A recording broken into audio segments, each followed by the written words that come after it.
L'Observatori de la Violència Domèstica ha fet públiques unes xifres que demostren la magnitud que està prenent aquesta greu problemàtica social.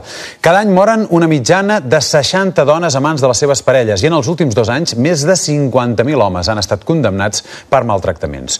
Un dels punts més preocupants és que els Mossos d'Esquadra estan detectant un augment de les denúncies d'adolescents. De gener a agost, els Mossos d'Esquadra han atès més de 6.000 víctimes de maltractaments. Hagin formalitzat o no la denúncia, tinguin ordre de protecció o no, sobre un protocol de seguiment, bé sigui telefònic, bé amb entrevistes personals. Sempre els hi facilitem el nostre telèfon i el nostre nom. Llavors sempre ens poden trucar al moment que sigui i parlar amb nosaltres, demanar informació, fer una consulta, explicar una situació.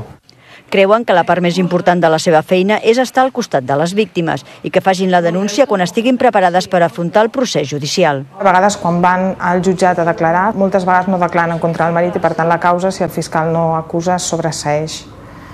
Però són víctimes que després, al llarg del temps, tornen a tenir problemes, tornen a venir i el que s'ha de fer amb elles és primer fer una derivació psicològica, un tractament.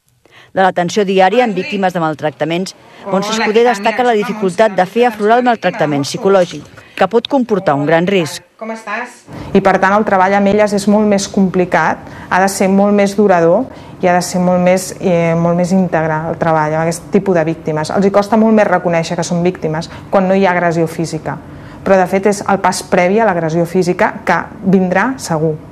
Més a llarg termini, treballen els Mossos quan expliquen als adolescents el que és i el que no és abús, que cal tallar-lo a temps abans que sigui maltractament. Fa uns anys aquí no hi havia denúncies de menors d'edat entre ells i ara ja estan arribant.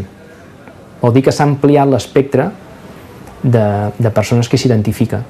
Per tant, vol dir que és bo perquè la informació està arribant.